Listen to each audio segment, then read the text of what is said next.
La mort appelle la mort. Il faut châtier le meurtrier du roi Laios. Mais c'est très vieux cela. Je ne l'ai jamais connu. Comment trouver trace d'un âme si ancien? Le meurtrier est encore chez nous. Il faut le retrouver. Comment essaie-t-on de préoccuper de cette bande de tueurs? Après Laios, on a eu bien d'autres problèmes. Le rescapé de cette suite a disparu.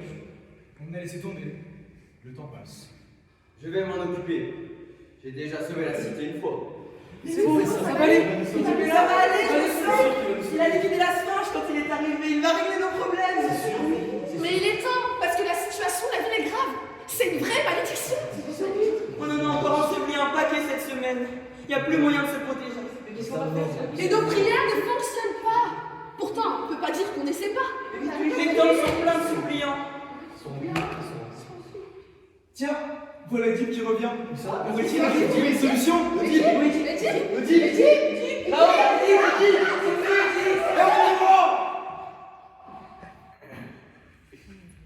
Si les assassins sont encore dans la population, qu'ils se dénoncent, qu'on les connaisse, et qu'ils quittent la cité en toute liberté, je m'en porte garant.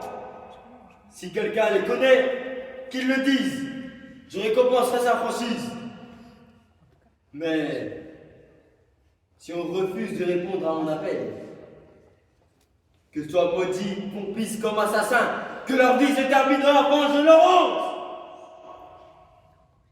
Mes enfants sont presque les siens puisque sa femme est devenue la mienne après l'horreur du crime perpétué. Demande l'avis du devin Tirésias. C'est un puits de sagesse. Qu'on le cherche, qu'il vienne. Je m'en charge. Que soient maudits les leurs. Ouais. Que leurs arbres ne portent plus de fruits. Ouais. Que leurs champs soient désormais stériles. Ouais. Et leurs femmes aussi. Laisse-moi repartir. Cela vaut mieux pour nous deux. Que dis-tu? Tu te dois à la vérité. Tu dis n'importe quoi. Roi, ne m'oblige pas à provoquer la faim. La tienne. Comment tant de mépris pour les sacrés? Serais-tu un des complices? Parle! Non. Parle! Non. Parle!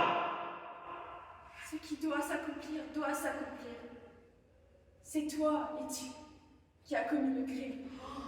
C'est toi dont le bras a frappé. Et c'est toi qui souilles la ville. Pourquoi inventes-tu cette femme? C'est toi, Éthique, qui en est l'auteur. Je te chasse! Tu m'as fait venir, mais tu es bien plus aveugle que moi. Tu ne vois pas dans quel drap tu couches, dans quel lit tu te vautres. Tu es fou! Qui sauve le pays! Moi fou. Mais regarde-toi. Je pars. Je te laisse à ta folie. Est-ce toi qui as inventé cette femme? Tu veux le trône? De quoi m'accuses-tu, Oedipe? Deviendrais-tu démon? Serait-ce un signe de la malédiction? Je t'obligerai à dire ce que tu sais. Dire quoi? Si je ne savais pas dire, je le ferais. Jamais je ne m'aurais accusé sans ton accord. Tu veux le trône? Dis-toi les avantages de notre union! Que voudrais de plus? Tu m'écarterais. Tu veux la fin de thème. Faites-vous fou dans ce que vous déchirez? Tu prétends que je suis l'assassin de Laios et Tirésias est son ressort. Tirésias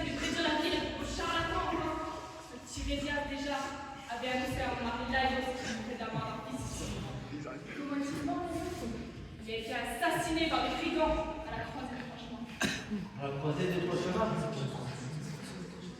À la croisée des trois chemins. À la croisée des trois chemins. Au secours, cela me trouble. Cela ne peut être vrai. J'ai peur, je crains le pire, que le devin aveugle ait vu clair. Qu'est-ce qui t'embrasse? Mon père est Polybe, le roi de Corinthe. Tu sais, la ville où j'ai grandi. Un jour, lors d'un banquet, je me souviens, un voisin de table déchiré par l'alcool me traite de bâtard, enfant trouvé. Alors je vais à Delphes pour m'entendre dire que je serai l'assassin de mon père et le mari de ma mère. Errant sans direction, je croise l'homme et sa suite au croisement des trois chemins. Il me bouscule, fou de colère, je les tue tous au pain. Je suis maudit par ma propre malédiction. Je suis un être impur. Mais non, mais enfin est-il réfléchi? Le survivant apparaît de plusieurs assassins. Mais tu étais seul devant chez ton père. Jocaste? Jocaste? Est-ce que quelqu'un a Jocaste? Je vais dire un truc hyper important. C'est moi, Jocaste. Ah, bah je sais. Le roi on m'envoie de Corinthe pour venir chercher Édipe pour qu'il récupère le trône. Magnifique nouvelle, mais Édipe a Hippolyte pour ne pas respecter les dires de l'oracle. Et son père décède de mort naturelle, mais Édipe? Que veux-tu, chère épouse? Ce messager vient de Corinthe pour t'annoncer que ton père vient de mourir. Je vois de longues années. Le destin est imprévisible. Il est clair maintenant. Ton père est mort. Tous les hommes ont déjà désiré leur mère dans leurs rêves. Oublie l'oracle. Que crains-tu? La réalisation d'un oracle. Je tuerai mon père et coucherai avec ma mère. Et oui, tu as fait Corinthe pour cela. Bien sûr que tu ignores la vérité. Quelle vérité? Pauline n'est pas ton père. Il y a longtemps, encore bébé, je t'ai retrouvé les pieds percés sur le mont Sicyon. Un berger divin t'a confié à moi, et je t'ai confié au roi et à la reine de Corinthe qui se désespéraient d'être sans descendance. Retrouvons ce berger. Qu'importe ce qu'il raconte. Oublie cette histoire de berger, je t'en supplie. Non, je dois connaître la vérité.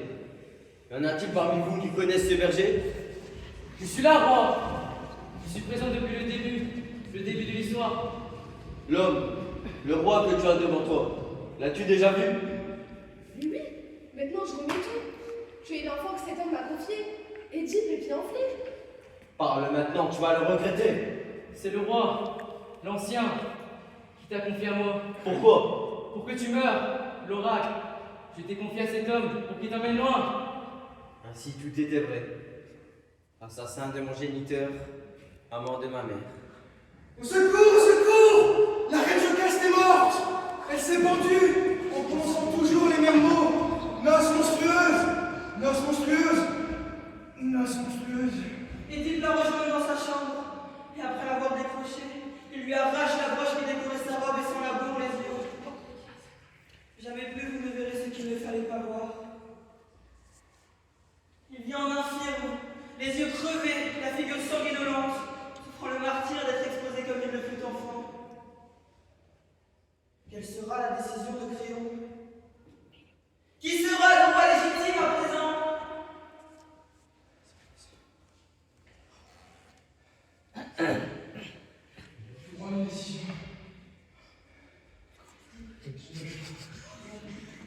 Tu dois me chasser, Créon. Tu n'as pas le choix. Je dois porter la malédiction que moi-même j'ai invoquée. Soit, tu seras banni de Thèbes, toi, dont tous envient le sort. Tu parcourras les routes. Tu n'as pas fini de porter ton malheur.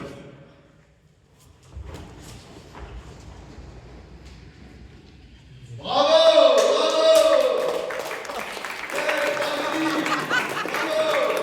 Bravo!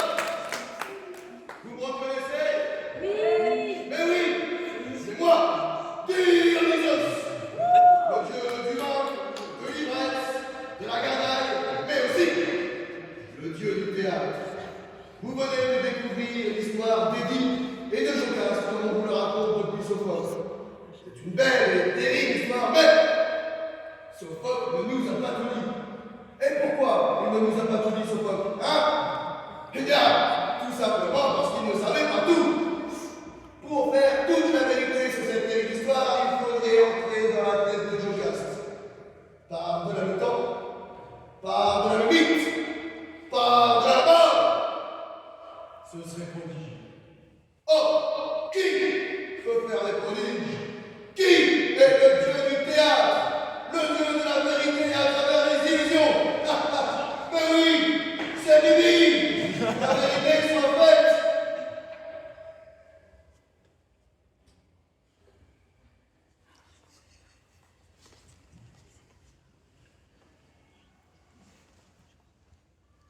sais qu'il va venir. Il va passer cette porte et venir juste devant moi. Un peu comme la première fois. Il y a si longtemps déjà. Il aura tout compris. Comment d'ailleurs n'a-t-il jamais su? Il arrive et nous vivrons la fin du monde ensemble. La fin de mon monde. Du sien aussi. Sans doute. Peut-être. Je suis Jocaste, reine de Thèbes, femme de 2 rois. La cité se meurt avec ses habitants et il est temps de réparer les fautes qui nous ont amenés là.